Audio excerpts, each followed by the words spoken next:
Bienvenue dans cette nouvelle vidéo où on va voir ensemble à qui faire appel pour la création d'un site internet. Je vais vous donner un conseil qu'il faut appliquer pour n'importe quel projet, que ce soit un petit site ou un gros site. Dans tous les cas, il faut respecter cette condition-là.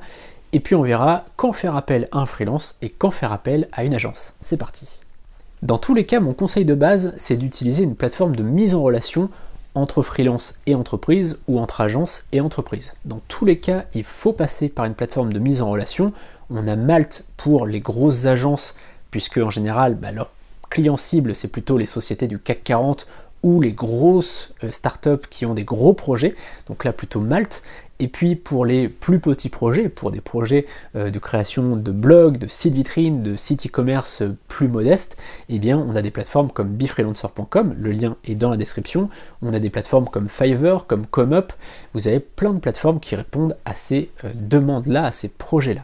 Mais dans tous les cas, utilisez une plateforme de mise en relation entre freelance et société, entre agence et société, puisque ça va vraiment vous sécuriser dans le sens où le freelance ou l'agence seront payés uniquement quand la commande sera terminée. Donc finalement, il n'y a pas de risque que le freelance ou l'agence parte dans la nature après avoir eu le chèque.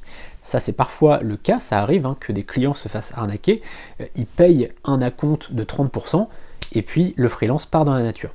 Ça arrive aussi à l'inverse, que des freelances ou des agences se fassent avoir.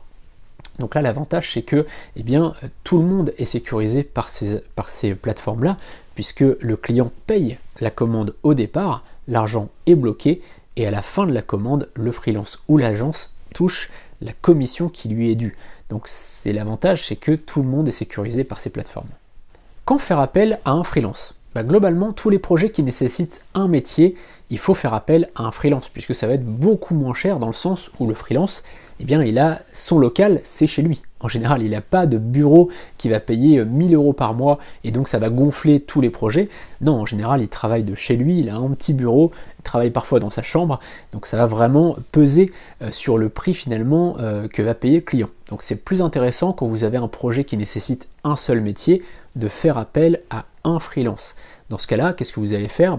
Si vous avez une création de blog ou une création de site vitrine ou un petit site e-commerce, dans ce cas-là, confiez ce projet-là finalement à un seul freelance. Et puis si jamais vous avez des fiches produits par exemple à faire rédiger, vous pouvez trouver à côté un autre freelance qui est rédacteur de fiches produits. Donc s'il y a un ou deux métiers, globalement vous pouvez faire appel à un freelance, c'est beaucoup plus avantageux financièrement. Et puis l'avantage, c'est que le freelance il va vraiment donner tout son cœur dans votre projet, puisque c'est peut-être son seul projet de la semaine, il va travailler vraiment à fond sur le projet. Peut-être que pendant 1 ou 2 semaines, il a que vous comme client, et donc il va se donner à fond pour notamment que vous puissiez lui faire un peu de bouche à oreille, etc. C'est pas toujours le cas des agences. Quand faire appel à une agence plutôt qu'à un freelance, vous l'avez compris, c'est quand le projet nécessite plusieurs métiers. Imaginons que vous souhaitiez créer le nouveau Airbnb ou le nouveau Facebook, un freelance seul, ça va être un peu compliqué parce que ça va faire beaucoup de boulot pour lui tout seul. Déjà, ça va faire une charge de travail énorme, et puis il n'a peut-être pas toutes les compétences lui-même. Il peut avoir beaucoup de compétences, mais dans un métier ou dans 2 métiers éventuellement. Il peut être UX designer et développeur, mais il ne va pas avoir non plus 4 ou 5 métiers à son arc. Alors qu'une agence, elle va souvent, c'est pas toujours le cas, mais souvent, elle va avoir plusieurs compétences. Elle va avoir une personne qui est UX designer, une personne qui est développeur sur ce métier-là, finalement, sur ce langage-là ou sur ce CMS-là, une personne qui est rédacteur, etc., etc. Et donc, pour un gros projet, un projet qui va nécessiter plusieurs métiers, ça va être plus intéressant de prendre finalement une agence qui va finalement pouvoir internaliser tout ça, pouvoir avoir en interne toutes les compétences qu'il faut.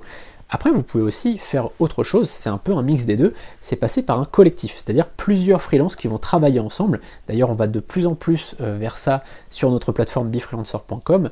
On va vraiment faire en sorte que sur un projet donné, on ait plusieurs freelances qui puissent travailler ensemble, qui puissent se connaître, qui puissent échanger, qui puissent travailler en collectif sur un seul projet. Donc ça, c'est un peu un mix des deux qui peut être très intéressant, puisque les prix peuvent être moins élevés qu'une agence, mais vous avez vraiment une équipe qui travaille sur votre projet. Donc ça peut être vraiment très intéressant.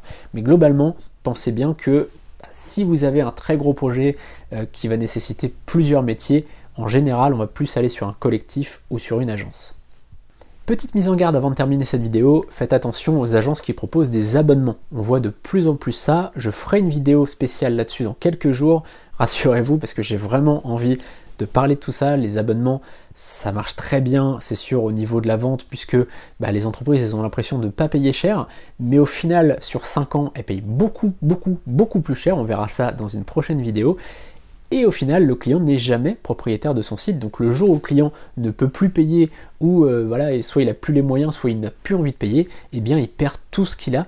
Donc évitez vraiment, que ce soit un petit projet ou un plus gros projet, évitez vraiment les abonnements, puisque en général déjà c'est des sites qui sont faits très vite. Donc déjà tous les projets qui sont assez gros déjà, ils vont les bâcler complètement.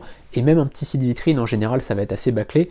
Mais en plus de ça, vous ne serez jamais propriétaire de votre site, donc vous paierez 2, 3, 4 fois plus cher pour au final ne pas être propriétaire de votre site. Donc faites très attention à ça, évitez les offres en abonnement, je ferai une vidéo spéciale là-dessus.